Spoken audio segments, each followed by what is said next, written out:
You know, we brought to you last night exclusive news about what was happening behind the scenes, new and shocking details about the activities of the Broward County Police under the leadership of Sheriff Scott Israel. We shared with you a department email that was kind of bizarre, asking officers, maybe ordering officers, pleading with officers, to defend the sheriff. It read, quote, "At the moment we find our agency up against a flurry of media allegations and a personal attack against our sheriff. Sheriff Israel stood with us. Now we must stand with him. It's important that they know we stand as one." Hey, guys, this should be not about saving anyone's backside, but about transparency, not protecting the sheriff or anyone else. Remember, Sheriff Israel has endorsed gun control, and for that, he won praise from student activists. And this is happening as his department's actions before, during, and after the horrific school shooting are now being investigated by a separate state commission. When challenged, Israel, don't forget, an elected Democrat sheriff, brags about his amazing leadership. But it may not have been so amazing.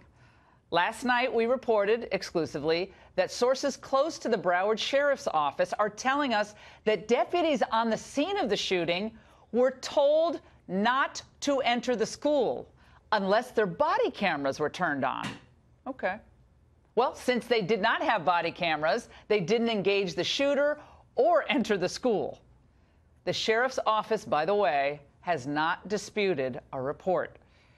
When asked about the deputies who failed to enter the school building, Broward Superintendent Robert Runcie said, quote, "There potentially could have been law enforcement that were sitting on the sidelines.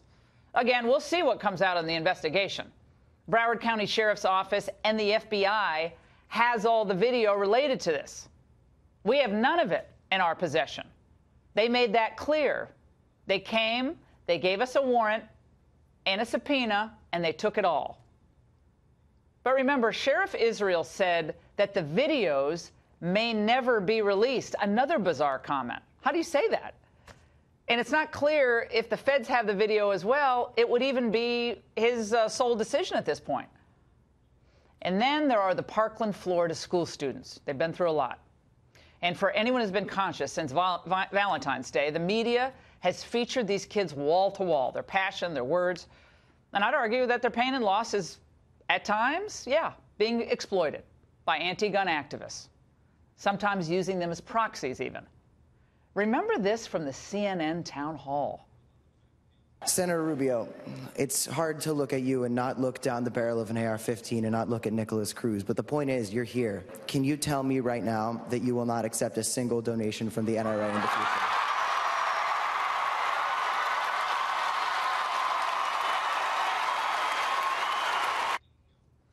Nice. Well, I don't know. In some of the exchanges, I imagine the sheriff wouldn't probably like it if his officers were spoken to in that tone. Well, he then revealed himself.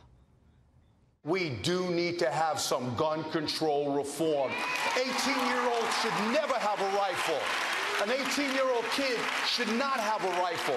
18-year-old kid, they're not adults yet. They're in high school. These kids should not have a rifle. Do you hear what he said? Kids. They're still in high school. They're going through a lot. It's something called growing up. And Sheriff Israel made unwittingly one of the salient points here. Why on earth should teenagers dictate policy on gun control, the Second Amendment, or frankly anything else for that matter? Now, without diminishing their pain, their sadness, some of them are really smart, I think, or their right to express their opinion about the slaughter, of course, of their fellow classmates, why should their political or policy views, I mean, we're talking sometimes 14, 15, 16-year-old kids, be given special consideration? Well, when they're not insulting congressmen or senators, they're advising them on gun policy. You just met with about 5 students from Marjorie Stoneman Douglas High School in Parkland, Florida. You know, I've heard a lot of conservatives say these kids aren't experts. Why are they having an influence on this debate? But you met with them, so what did you think? It's high school kids, a sympathetic group, obviously, but a very, very articulate, committed bunch of kids. And they are obviously social media savvy, and that's why I think they're having the impact that they're having. They're organized and they're here, so I'm glad they are. I hope they keep it up. These guns are out there on the streets that people who may be unstable are able to get it just as anybody else. If we ever want to end this, we have to start at the federal level, because that is where the law is supreme. That is where we have to take action. Thinking of Senator Flake for a moment, who's retiring because he's at 18% approval, I actually probably would prefer the students to most of his advisors who've been advising him over the years. But that having been said, before 3 of the students went on Ellen DeGeneres' very popular talk show, a GIF of them backstage appeared on Twitter. That's kind of cool. They look like they're having fun. And they look kind of like little Oscar nominees. They looked adorable. Perhaps the Wall Street Journal's Bill McGurn, he raised, I think, the best question maybe about kids supposedly turned policy experts. He wrote the following: quick show of hands for those with children. How many of you look to your teens for political wisdom, whether it's the daughter obsessing over her Snapchat streaks or the son who would spend his day eating Doritos and binge gaming Grand Theft Auto if you let him? Okay, be honest. I have 3 kids. Did you raise your hand? I didn't think so. And that's the angle.